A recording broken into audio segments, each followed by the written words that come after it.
Πόλεμος, Κούρσος, πειρατεία. Τρεις κρίκοι στην αλυσίδα της ιστορίας της Ανατολικής Μεσογείου.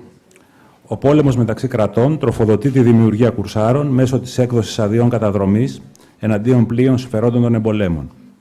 Η γέννηση νόμιμων κουρσάρων με τη σειρά της πυροδοτεί την πειρατεία, καθώς τα σύνορα ανάμεσα στην νομιμοποιημένη και στην παράνομη σύλληψη πλοίων, εμπορευμάτων και ανθρώπων είναι εύκολα διαπερατά. Οι βενετοτουρκικοί πόλεμοι του 17ου και του αρχόμενου 18ου αιώνα, ο Ρωσοτουρκικός πόλεμος του 1770-1774, συμπίπτουν ακριβώς με την έξαρση του Κούρσου και της πειρατείας στην περιοχή. Αν όμως η διαδρομή αυτή, από τον πόλεμο στους Κουρσάρους και στους πειρατές, έχει καταστεί μια κανονικότητα, τι συμβαίνει σε μια επανάσταση, και μάλιστα σε μια επανάσταση με τη φυσιογνωμία εκείνης του 1821. Δηλαδή μια επανάσταση νεωτερικού τύπου, η οποία λίγους μήνες μετά το ξέσπασμά της ίδρυσε ένα εθνικό κράτος και ταυτόχρονα η ίδια μετατράπηκε σε ένα μακροχρόνιο πόλεμο, που διεξήχθη συχνά πυκνά σε παράκτιες ή νησιωτικές περιοχές. Η ύπαρξη του ιονή ελληνικού κράτους και η γραφειοκρατική λειτουργία που εν τη γενέση του δόμησε, σχετίζεται άμεσα και με το τεκμηριωτικό υλικό της σημερινής μας παρέμβασης. Ένα τυχαίο δείγμα. Το Μάρτιο του 1827, ένα μίλι έξω από την Άνδρο, ψαριανοί πειρατές επιτίθεται σε ανδριώτικο πλοίο και αρπάζουν το φορτίο του. 60 οκάδες δουλεμένο μετάξι. Ο ναυλωτής καταγγέλει ότι στους πειρατές τον πρόδωσε ο καπετάνιος του πλοίου του. Ενώ συμμέτοχοι είναι και άλλοι ανδριώτες και πιθανόν οι πρόκριτοι που αρνούνται να ασχοληθούν με τη διευθέτηση της υπόθεσης. Με το αιτιολογικό ότι οι πειρατές είναι ψαριανοί, ο αρχηγός τους μένει στη Μύκονο και το φορτίο πουλήθηκε στη Σκύρο. Το περιστατικό αυτό, που αναδεικνύει πολλές και ενδιαφέρουσες πλευρές του πειρατικού φαινομένου στον ελληνικό χώρο, είναι ένα ανάμεσα σε πλήθος άλλων που εντοπίζονται στο πλούσιο αρχαιακό υλικό της Επανάστασης του 1921. Πρόκειται για χιλιάδες έγγραφα που σε μια πρώτη ματιά φαντάζουν εν πολλοίς διεκπεραιωτικά και στεγνά διοικητικά. Αποκαλύπτουν όμως ποικίλες όψεις των γεγονότων, των μηχανισμών της διοίκησης αλλά και της νοοτροπίας και των συμπεριφορών των προσώπων. Η σημερινή ανακοίνωση αξιοποιεί κατά κύριο λόγο τεκμήρια που χρονολογούνται στο 1827, καθώς δύο αντικρουόμενοι λόγοι το καθιστούν προνομιακό. Τη χρονιά αυτή γιγαντώνει την πειρατεία, καθώς στρατιωτικά η Επανάσταση έχει υποστεί ήττες και δεν είναι σε θέση να ελέγχει με επάρκεια τα εδάφη και τις θάλασσές της, ιδιαίτερα στο ρευστό περιβάλλον πριν την άφιξη του κυβερνήτη Καποδίστρια. Παράλληλα, στο τέλος της ίδιας χρονιάς και ιδίως μετά την αυμαχία του Ναβαρίνου, Οκτώβριος του 1827, αρχίζει η πραγματική απεινής δίωξη των πειρατών. Η ρήξη αυτή με τους πειρατές αποτελεί πλέον μια αναγκαιότητα, προκειμένου το υποσυγκρότηση κράτος να διαμορφώσει ένα στοιχειώδες περιβάλλον νομιμότητας στις περιοχές που ελέγχει και να αποκαταστήσει το αίσθημα ασφάλειας των κατοίκων, ιδίως των νησιωτών που υφίστανται τις συνέπειες της συνύπαρξης με την πειρατεία. Κούρσος, πειρατεία, επανάσταση, υποδιαμόρφωση νέο κράτος. 4 λοιπόν παράγοντες που συνυφαίνονται σε έναν ενιαίο καμβά στον ελληνικό χώρο την περίοδο 1821-1829. Η προσωρινή ελληνική διοίκηση φέρεται ένα χέρι αποδοχής από τις τοπικές κοινωνίες και τους πολίτες, αλλά δεν διαθέτει ιεραρχική δομή και παρότι επιλαμβάνεται άμεσα των καταγγελιών, δεν είναι αποτελεσματική. Οι υποθέσεις χρονίζουν ακόμα και μετά τη δικαστική δικαίωση των θυμάτων, καθώς παρά τις απειλές που εξαπολύει η διοίκηση, δεν είναι ισχυρή η εκτελεστική της ισχύς και η δύναμη επιβολής των ποινών. Από την άλλη πλευρά, στα τέλη του 1827, η ρητή καταδίκη της πειρατείας είναι ομόθυμη. Το όνειδος της πειρατείας, η επάρατος ή επικατάρατος πειρατεία, το ανώσιο και απάνθρωπο έργο, είναι χαρακτηρισμοί που επανέρχονται συχνά στα κείμενα των αρχών, αλλά και στον λόγο των εμπλεκομένων, ακόμη και όσων κατηγορούνται ως πειρατές. Χαρακτηριστικό γνώρισμα της πειρατείας είναι ότι δεν αποτελεί αποκλειστικά θαλασσινή υπόθεση. Οι πειρατικές έφοδοι επιχειρούνται κατά κανόνα όταν τα πλοία έχουν αγκυροβολήσει σε κάποια σκάλα για να προμηθευτούν εμπορεύματα ή όταν έχουν καταφύγει σε κάποιο επίνεμο κόλπο για να αποφύγουν την κακοκαιρία. Οι πειρατές οι ίδιοι είναι εγκατεστημένοι στον τόπο που διενεργείται η διαρπαγή ή σε γειτονικές παράλιες περιοχές. Το ακόλουθο περιστατικό εικονογραφεί αυτή τη διαπίστωση. Τον Οκτώβριο του 1827, ο ιατροχειρουργός Αναστάσιος Νικολάου καταγγέλει στη διοίκηση ότι είχε αναβλώσει ένα γαλαξιδιώτικο καράβι για να μεταφέρει κάποια εμπορεύματα. Το πλοίο αυτό, ενώ βρισκόταν αγκυροβολημένο στο επίνιο του χωριού Μούσκα, κοντά στο Κρανίδι, δέχτηκε επίθεση από 20 πλήρωμα μιας βάρκας που υποτίθεται ότι προμηθευόταν νερό. Ο καταγγέλλον θεωρεί ότι υπήρξε συνέργεια των τοπικών προκρήτων, των γαλαξιδιώτικων πλοίων που ήταν αραγμένα κοντά στο δικό του και έμειναν απαθείς στην επιδρομή, αλλά και του καπετάνιου του δικού του πλοίου. Ως ένδειξη αναφέρει ότι όλοι παραπάνω τον παραπλανούσαν πως στην πειρατική βάρκα επέβαιναν ειρηνικοί ψαράδες. Οι κάτοικοι, λοιπόν, των παράκτιων περιοχών, εκόντες-άκοντες, εμπλέκονται με το πειρατικό φαινόμενο, το οποίο απαιτεί συνεργασία πολλών προσώπων. Η εμπλοκή αυτή παίρνει τις ακόλουθες μορφές, που θα αναφερθούμε συνολικά παρακάτω. Οι παράκτιοι νησιωτικοί πληθυσμοί γίνονται θύματα της δράσης των εγκατεστημένων πειρατών, ωφελούνται από την πειρατική δράση ως αποδέχτες των πειρατικών λιών, ασκούν οι ίδιοι πειρατεία. Πρώτον, οι παράκτιοι πληθυσμοί ως θύματα της πειρατικής δράσης. Όπως προκύπτει από το τεκμηριωτικό υλικό της εποχής, το μεγαλύτερο σε πυκνότητα και ένταση ζήτημα που θέτουν οι νησιωτικές κοινότητες αφορά την πειρατική δράση που ασκούν στην περιοχή τους επίσαχτοι, πρόσκαιρα ή οικογενειακά εγκατεστημένοι ένοπλοι. Πρόκειται για δύο κατηγορίες προσώπων. Καταρχήν, άταχτοι στρατιώτες που συνεργάζονται με την ελληνική διοίκηση, διαμένουν πρόσκαιρα αλλά επιμείνες σε ένα τόπο, αναπτύσσουν πειρατική δράση και παράλληλα βιοπραγούν κατά των ντόπιων. Για παράδειγμα, οι λεγόμενοι Ολύμπιοι, δηλαδή τα προερχόμενα από την Κασάνδρα και τη Θεσσαλομαγνησία ένοπλα σώματα, που μετά την αποτυχία των τοπικών εξεγέρσεων είχαν καταφύγει στις Βόρειες Ποράδες. Εκεί, με την υπόσχεση των οπλαρχηγών τους ότι θα εξτρατεύσουν κατά των Τούρκων, εγκατέστησαν επί χρόνια ένα καθεστώς φόβου και ανομίας. Κατά δεύτερον, ομάδες προσφύγων που είχαν μετά την καταστροφή των τόπων τους από τους Οθωμανούς κατέφυγαν σε νησιά, κυρίως των Κυκλάδων. Ψαριανοί, Κρητικοί, Κασιώτες εγκαταστάθηκαν στη Μήλο, τη Μύκονο, την Καία, την Ήο, την Αμοργό, τη Σύφνο και αλλού. Εκεί ευρισκόμενοι σε μεγάλη ένδια, μην έχοντας αγροτική γη και άλλη περιουσία για να επιβιώσουν, και όντας εξοικειωμένοι με την ένοπλη δράση και τη βία, ρίχνονται στις πειρατικές καταδρομές σε διερχόμενα πλοία. Επειδή χρησιμοποιούν ως ορμητήριο το νέο τόπο εγκατάστασής τους, οι κατά τόπους πρόκριτοι καλούνται να απολογηθούν για τη δράση των ανεπιθύμητων νεήλιδων, ενώ οι τοπικοί πληθυσμοί, επειδή θεωρούνται συλλογικά υπεύθυνοι, υφίστανται τις συνέπειες. Παράλληλα, τα ίδια πρόσωπα που ασκούν πειρατεία στη θάλασσα συμπεριφέρονται με θρασί ληστρικό τρόπο απέναντι στους ντόπιους, αποσπώντας αγροκτηνοτροφικές προμήθειες και άλλα αγαθά.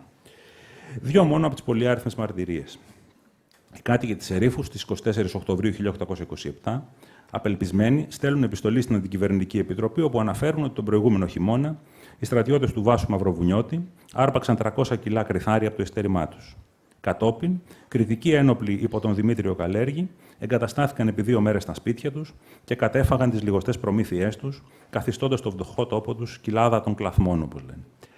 Ακολούθως, οι Δρέικα πειρατικά επέδραμαν στο νησί, οι θάλασσές τους πλημμύρισαν από πλήθος πειρατικών πλοιαρίων που επανειλημμένα καταλήστεψαν τους κατοίκους, ενώ μια ασθενική απόπειρα αντίστασης επέφερε αντίπεινα.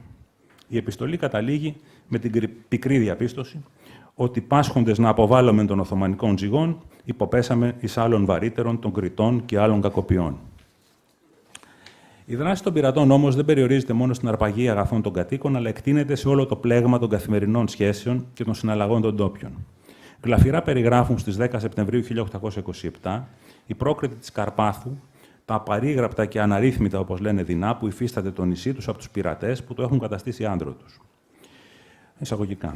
Οι δυστυχείς αυτοί πατρίς μας είναι βιασμένοι να τους τρέφει και καθημερινώς με πολυπίκυλα φαγητά και πιωτά, και αυτοί να υστερείται των επιούσιων άρτων. Δεν ευρέθησαν ποτέ ο λιγότεροι των 200, εις δε την πλεισμονήντων υπέρ των 600, οι οποίοι δεν λείπουν από το να γυμνώνουν ως σπίτια, να σκοτώνουν γιδοπρόβατα και να αρπάζουν ενδύματα των κατοίκων, να κάνουν βιαίως κρεσολογίες, δηλαδή δικαστήρια, και να λαμβάνουν χρηματικές ποινές, να υπαντρεύονται και να παντρεύουν θυγατέρες και γιους, άνευ της θελήσεως των γονέων τους, να κάνουν ομολογίες και εξοφλητικά. Κάτοικοι των παράκτιων περιοχών που με τα μικρά τους πλοία ασκούν την τρέχουσα εμπορική ή μεταφορική δραστηριότητα αποτελούν επίσης συνήθεις στόχους των πειρατών.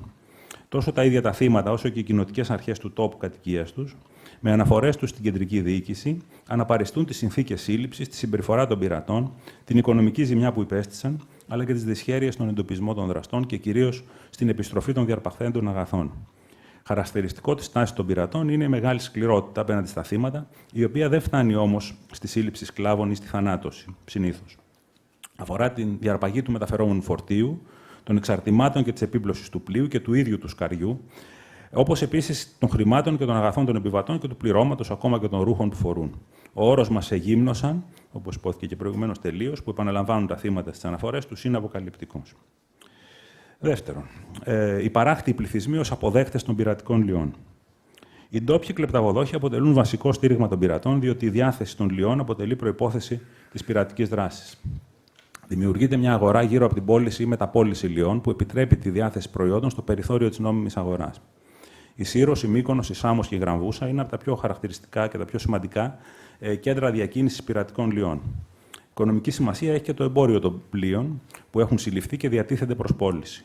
Συνήθως κοντά στον τόπο πειρατείας, αλλά σε κάποια απόσταση από τον τόπο κατοικίας των πειρατών, ώστε να θολώνουν τα ίχνη και να δυσχεραίνεται η αναζήτηση του πλοίου. Παραστατική είναι η αφήγηση ενός κοπελίτη εμπόρου, ο οποίος στις 2 Νοεμβρίου 1827 καταγγέλει ότι το πλοίο στο οποίο είχε φορτώσει εμπορεύματα δέχτηκε επίθεση από έναν ανδριώτη πειρατή στον πύργο της Άνδρου. Ο πειρατής άρπαξε το φορτίο, τα σκοινιά του πλοίου και όσα μετρητά υπήρχαν. Αμέσως μετά ακολούθησε δεύτερη λαιλασία από μια τράτα ψαριανών, οι οποίοι, όπως γράφει, μας εγύμνωσαν διόλου έως το κόκαλον. Μας επήραν τα υποκάμισά μας, τα βρακιά μας, τα καπότα μας, όλα και αυτά τα παπούτσια μας και ό,τι άλλο είχομεν. Οι πειρατές, όπως επισημαίνει με ηρωνία αυτός που στέλνει την επιστολή, το θύμα, τους οδήγησαν σε ένα κάβο της Άνδρου, τον Άγιο Σώστη, όπου εκατέβησαν οι κύριοι Άνδριοι, ανδριώτες, και τα αγόρασαν όλα. Η ύπαρξη εκτεταμένου δικτύου κλεπταποδόχων που είχε εξασφαλίσει την ανοχή τουλάχιστον των τοπικών αρχών είναι απαραίτητη προϋπόθεση για την άνθηση της πειρατείας, ήταν τροφός της πειρατικής δράσης.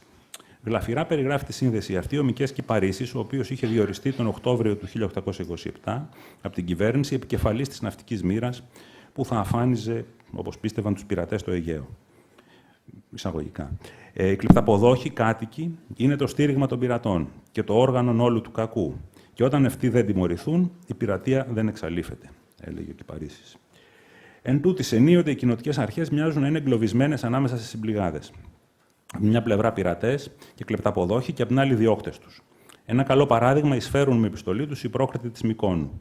4 Οκτωβρίου 1827. Ένας πετσιώτης πειρατής συνέλαβε μεταξύ Τίνου και Σύρου ένα αμερικάνικο πλοίο, το γύμνωσε και το άφησε ακυβέρνητο. Ακολούθως πήγε κρυφά σε μια ερημική τοποθεσία στο πίσω μέρος της Μυκόνου, όπου προσήλθαν ψαριανοί που διέμεναν στο νησί, κάποιοι ντόπιοι και ξένοι, και αγόρασαν ποσότητες από αφιόνι, από όπιο δηλαδή, που ήταν φορτωμένο στο καράβι. Οι πρόκριτοι υποστηρίζουν ότι μόλις έμαθαν τα καθέκαστα, χάρη σε ομολογία του γραμματικού του πειρατή, κινητοποιήθηκαν και έπιασαν έξω από τη χώρα έναν από τους κλεπταποδόχους με 2 κάσες όπιο. Ενώ συνέχιζαν τις έρευνες, κατέφθασε στο λιμάνι μια αμερικάνικη πολεμική κορβέτα και ο πλοίαρχός της κάλεσε τους δημογέροντες για ανάκριση. Επειδή μάλιστα δεν έμεινε ικανοποιημένος από τις εξηγήσεις τους, κανονιοβόλησε τη χώρα της Μυκόνου. Καθώς δεν έχουν εντοπιστεί άλλα τεκμήρια για την υπόθεση αυτή, είναι ενδεχόμενο οι Μυκονιάτες πρόκριτοι να αποκρύπτουν τις δικές τους ευθύνες ή την τυχόν συνενοχή τους. Το περιστατικό σκιαγραφεί όμως, νομίζω, τα δυσδιάκριτα όρια στους ρόλους των πρωταγωνιστών. Τρίτο, οι παράκτοι κάτοικοι και νησιωτικοί πληθυσμοί ως πειρατές. Η εμπλοκή μέρους των κατοίκων στην ασκούμενη στο Αιγαίο πειρατεία έχει μακρά παράδοση. Κάθε έξαρση του κούρσου στην περιοχή, στο 16ο, 17ο και 18ο αιώνα, ενέπλεκε πιο έντονα τους ντόπιους και στην πειρατική δράση, καθώς μετήχαν στα πληρώματα των ευρωπαϊκών κουρσάρικων πλοίων ή ρίχνονταν στην αρπαγή εξοπλίζοντας οι ίδιοι μικρά πλοιάρια. Έτσι, νησιά όπως η Μήλος, η Μύκονος, η Ήος, η Κίμολος ή η Πάρος μεταβλήθηκαν σε φωλιές της πειρατείας και εμπορίου λιών. Στα χρόνια της Επανάστασης του 1921, η πειρατεία γιγαντώνεται, αλλά οι περιοχές που ανθεί ενίοτε μετατοπίζονται, καθώς σχετίζονται με ειδικές συνθήκες όπως είναι. Πρώτον, η έντονη ενασχόληση με την ναυτιλία πριν την έναρξη της επανάστασης. Πιο χαρακτηριστικές περιπτώσεις είναι η Ύδρα και οι Σπέτσες. Ο στόλος και η ναυτική των οποίων εντάχθηκαν στις επαναστατικές δυνάμεις και αποτέλεσαν βασικό πυλώνα της νέας διοίκησης. Με την εξέλιξη όμως της επανάστασης και την αδυναμία της κυβέρνησης να απασχολεί με μισθό το σύνολο των ναυτικών, ένα τμήμα τους αξιοποίησε την τεχνογνωσία που είχε αποκτήσει από τη θάλασσα στην πειρατεία. Ανάλογη είναι και η περίπτωση των ψαριανών, οι οποίοι μετά την καταστροφή του νησιού τους είχαν διασπαρίσει σε απελευθερωμένες περιοχές. Δεύτερον, η τοπική παράδοση, δεύτερος παράγοντας, δηλαδή η τοπική παράδοση ενασχόλησης με την πειρατεία. Κάτοικοι περιοχών όπως η Μάνη, τα Σφακιά, το Κρανίδι, το Καρλόβαση, στη Σάμο, εμπλέκονται σε πολλά περιστατικά πειρατικών ενεργειών, είτε ασκώντας η ίδια πειρατεία, είτε συνδράμοντας τους πειρατές. Τρίτον, η τυχόν γεωγραφική εγκατάσταση προσφύγων, εξοικειωμένων με όπλα. Και τέταρτον, η γεωγραφική ιδιαιτερότητα του τόπου. Το πιο ισχυρό παράδειγμα είναι η Γραμβούσα, μια καστρονησίδα στην επαρχία Κισάμου, όπου είχαν εγκατασταθεί κρητικοί επαναστάτες τον Αύγουστο του 1825 μετά την κατάπνιξη επανάστασης στην Κρήτη. Η ίδια η ελληνική κυβέρνηση κάνει λόγο για βδελιρών κατόγειων ενώσεων πειρατών, όπου το όνομά της κατήντησε φρίκιν να προξενεί. Η ελληνική διοίκηση είχε πυροδοτήσει την πειρατεία μέσω της αθρώας χορήγησης διπλωμάτων καταδρομής, ιδίως στις αρχές του 1827. Τέτοιες άδειες έσπευσαν να προμηθευτούν πολλοί κάτοικοι των παράκτιων περιοχών που διέθεταν ένα μικρό πλεούμενο. Ενδεικτικό μάλιστα της κατάστασης ήταν ότι στις αρχές του Σεπτεμβρίου του 27, ο ναύαρχος Κόχραν διαμαρτύρεται γιατί δεν βρίσκει άντρες να υπηρετήσουν στο στόλο, μια και όλοι οι αξιόμαχοι ναυτικοί επιδίδονται στην κερδοφόρα καταδρομή. Οι άδειες καταδρομής χορηγήθηκαν για να προκληθούν δυσχέρειες στο εμπόριο των Οθωμανών και κυρίως να εμποδιστεί η τροφοδότηση των στρατευμάτων τους και των υποπολιορκίαν κάστρων της Πελοποννήσου. Στην πράξη, η παροχή διπλωμάτων καταδρομής δημιούργησε μια κατάσταση αναρχίας και αυθαιρεσίας, καθώς όλα τα πλοία συλλαμβάνονταν και κατόπιν οι ιδιοκτήτες τους, μέσα από μια μακρόσυρτη δικαστική διαδικασία, προσπαθούσαν να αποδείξουν ότι δεν αποτελούσαν νόμιμη λία. Η διολίσθηση από το κούρσο στην πειρατεία ήταν στο θολό περιβάλλον των χρόνων αυτών αναπόφευκτη. Οπωσδήποτε όμως η πειρατεία στις ελληνικές θάλασσες τα χρόνια αυτά ήταν μια ενδοχριστιανική υπόθεση. Σε μεγάλο βαθμό, μάλιστα, ελληνική υπόθεση, καθώς θύματα και θύτες είναι Έλληνες. Αυτό αποδεικνύεται από την πλειονότητα των υποθέσεων πειρατείας που καταλήγουν στη Γραμματεία των Ναυτικών προς διευθέτηση. Οι περιπτώσεις πειρατείας σε ευρωπαϊκά πλοία είναι πολυάριθμες. Σημαντικό τμήμα τους όμως αφορά καράβια που φέρνουν σημαία των Ιωνίων νήσων και έχουν ιδιοκτήτες τους καπετάνιους Έλληνες. Μια καταγραφή που έγινε με βάση τα χαρτιά του Κόρδικτον, του Ναβάρχου Κόρδικτον, απέδωσε τον εντοπισμό 147 επιθέσεων από τον Μάρτιο του 1925 έως τον Σεπτέμβριο του 1827, από τις οποίες οι 84 έγιναν σε πλοία με σημαία Ιωνίων νήσων. Η καταγραφή δεν είναι πλήρης και κυρίως δεν περιλαμβάνει πειρατικές πράξεις που έπληξαν ελληνικά πλοία, αλλά είναι ενδεικτική του όγκου και της διασποράς του φαινομένου. Αυτός ο χάρτης είναι με βάση τα χαρτιά του Κόρδικτον, δηλαδή πράξεις πειρατικές που έχουν φτάσει, ας πούμε, στον ίδιο. Η μέθοδος που εφαρμόζει η ελληνική κυβέρνηση για την αντιμετώπιση της πειρατείας στηρίζεται στην εναπόθεση ή καλύτερα τη μεταβίβαση της ευθύνης δίωξής της στους κατατόπους αρχές. Οι πρόκριτοι των κοινοτήτων καλούνται επομένως να συλλάβουν και να παραδώσουν συντοπίτες τους που φέρονται μπλεγμένοι σε πειρατικές ενέργειες, κυρίως όμως να αποζημιώσουν τα θύματα και να αποδώσουν στους δικαιούχους τα αγαθά τους. Σε περίπτωση που ολιγορήσουν, θεωρούνται υπεύθυνοι οι ίδιοι αλλά και οι κάτοικοι της κοινότητας. Ενεργοποιείται δηλαδή η αρχή της συλλογικής ευθύνης σε επίπεδο κοινότητας, μια μέθοδος που είχε εφαρμοστεί ευρύτατα σε μια σειρά αδικήματα από την Οθωμανική διοίκηση. Η συλλογική ευθύνη τονίζεται στην αλληλογραφία της κυβέρνησης με τους δημογέροντες, όπου μάλιστα δεν διακρίνεται κάποιο ίχνος αμφισβήτησης. Οι κοινότητες αποδέχονται ότι ο έλεγχος της εντός του νόμου συμπεριφοράς των συμπατριωτών τους ανήκει στις δικές τους αρμοδιότητες. Ισχυρές ενστάσεις προβάλλονται μόνο όταν η ευθύνη απορρέει από παράνομες πράξεις προσφύγων που προξενούν δυσβάσταχτες οικονομικές συνέπειες. Η μετάθεση της ευθύνης στους συμπατριώτες του κατηγορούμενου για πειρατεία δεν επιβάλλεται μόνο από την κυβέρνηση. Αντίθετα, είναι μια αντίληψη που διαχέεται σε όλη την κοινωνία. Ξεχωριστά πλήττονται οι συντοπίτες με τον πειρατή ιδιοκτήτες καϊκιών. Κινδυνεύουν έτσι να υποστούν βίαιες επιθέσεις, αντίπεινα ή ακόμα και δίμευση των πλοίων και των φορτίων τους, ιδίως μάλιστα αν τύχει να βρεθούν μετά τη γνωστοποίηση της πειρατικής πράξης, αγκυροβολημένοι στις πατρίδες των θυμάτων. Έτσι, κάποιοι τινιακοί που ληστεύτηκαν από πειρατές σε έναν όρμο της Χίου, καθώς γύριζαν από τη Σμύρνη με τους σκόπους πολύχρονης εργασίας εκεί, διεκτραγωδούν στην κυβέρνηση την άθλια κατάστασή τους και απελπισμένοι καταλήγουν. Ανίκανοι να υποφέρομεν το βάρος το σάφτης δυστυχίας, ή μεθαβιασμένοι να τη ζητήσομεν δια των χειρών μας, εκ των πρώτων καϊκιών της άμμου, που θα φτάσω συνεντάφτα, όταν διαδιοικητικών μέσων δεν δυνάμεθα.